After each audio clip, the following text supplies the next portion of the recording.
गुप्त नवरात्रि चौथा दिन। गुप्त नवरात्रि का चौथा दिन अत्यंत रहस्यमय, दिव्य और शक्तिदायक माना जाता है। इस दिन मां दुर्गा के चौथे स्वरूप मां कूष्मांडा की उपासना की जाती है। गुप्त नवरात्रि में साधना, मंत्र जप और तपस्या का विशेष महत्व होता है, क्योंकि इस नवरात्रि में की गई पूजा शीघ्र फल देने वाली मानी जाती है। मां कूष्मांडा का स्वरूप। मां कूष्मांडा को ब्रह्मांड की सृजनकर्ता कहा गया है। ऐसा माना जाता है कि जब सृष्टि का कहीं अस्तित्व नहीं था, चारों ओर घोर अंधकार व्याप्त था, तब मां कूष्मांडा ने अपने ईषद हास्य, मुस्कान से ब्रह्मांड की रचना की। इसी कारण उन्हें आदि शक्ति और जगत जननी कहा जाता है। मां कूष्मांडा का स्वरूप अत्यंत तेजस्वी है। वे 8 भुजाओं वाली देवी हैं, इसलिए उन्हें अष्टभुजा देवी भी कहा जाता है। उनके हाथों में कमंडल, धनुष, बाण, कमल पुष्प, अमृत कलश, चक्र, गदा और जपमाला शोभा पाते हैं। उनका वाहन सिंह है, जो साहस और शक्ति का प्रतीक है।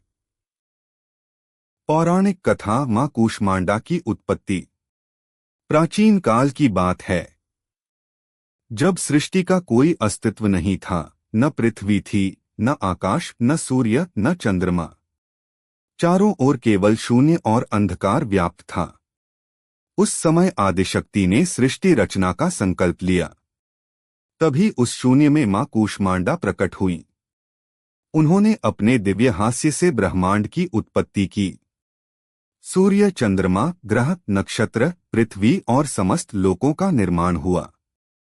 मां कूष्मांडा ने ही सूर्य को ऊर्जा प्रदान की, जिससे संसार में जीवन संभव हुआ।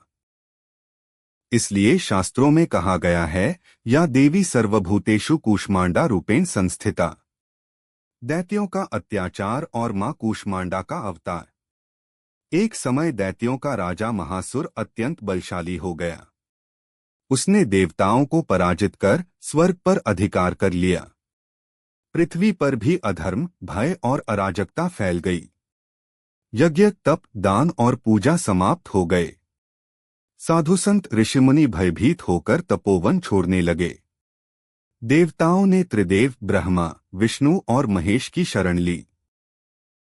तब समस्त देवताओं की शक्ति से मां दुर्गा प्रकट हुई और चौथे स्वरूप में मां कूष्मांडा ने महासुर से युद्ध किया। भयंकर युद्ध हुआ। मां कूष्मांडा ने अपने तेज से दैत्यों की शक्ति क्षीण कर दी। अंततः महासुर का वध हुआ और देवताओं को उनका स्वर्ग वापस मिला। संसार में पुनः धर्म और शांति की स्थापना हुई। गुप्त नवरात्रि में मां कूष्मांडा की पूजा तंत्र मंत्र, साधना और सिद्धि के लिए अत्यंत फलदायी मानी जाती है। इस दिन विशेष रूप से रोग नाश, धन समृद्धि, भय और नकारात्मक शक्तियों से रक्षा, आध्यात्मिक उन्नति, ग्रह बाधा निवारण के लिए साधना की जाती है।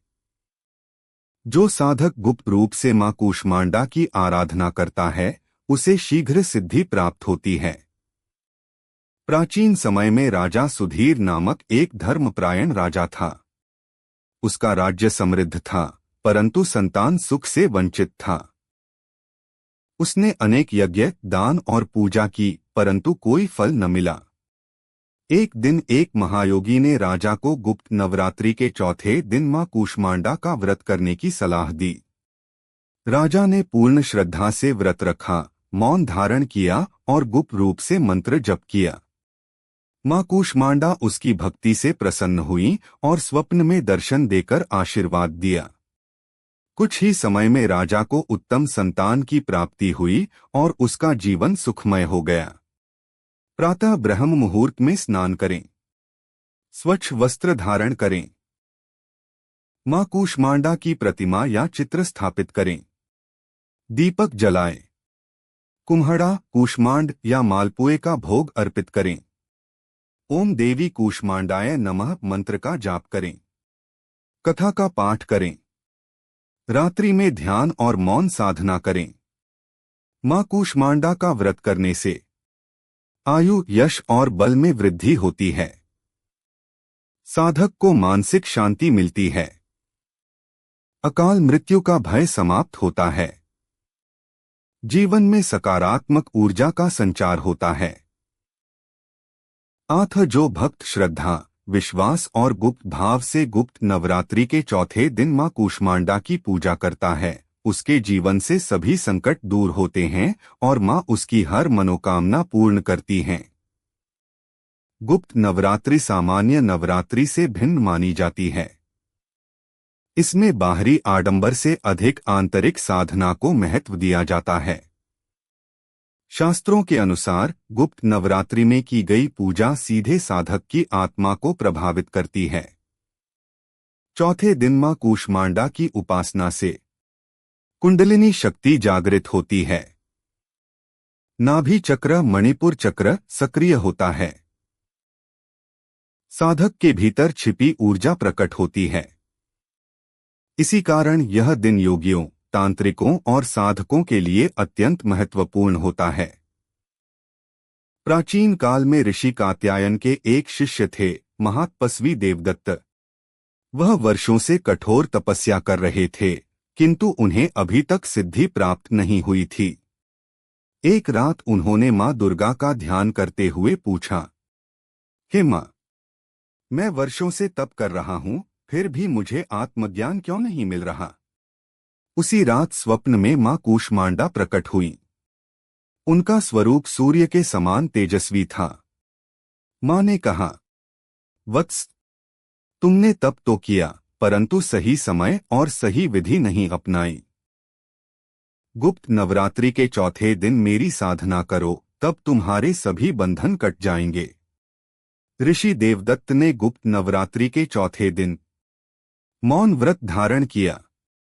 एकांत स्थान में बैठकर काले वस्त्र और लाल आसन का प्रयोग किया। दीपक में शुद्ध घी जलाया। उन्होंने ओम हरि कूष्मांडाय नमः मंत्र का 1,00,000 बार जाप किया। जैसे जैसे जाप बढ़ता गया, उनके शरीर में अद्भुत ऊर्जा का संचार होने लगा। नाभि क्षेत्र में प्रकाश फैलने लगा और अंततः उन्हें मां कूष्मांडा के साक्षात दर्शन हुए।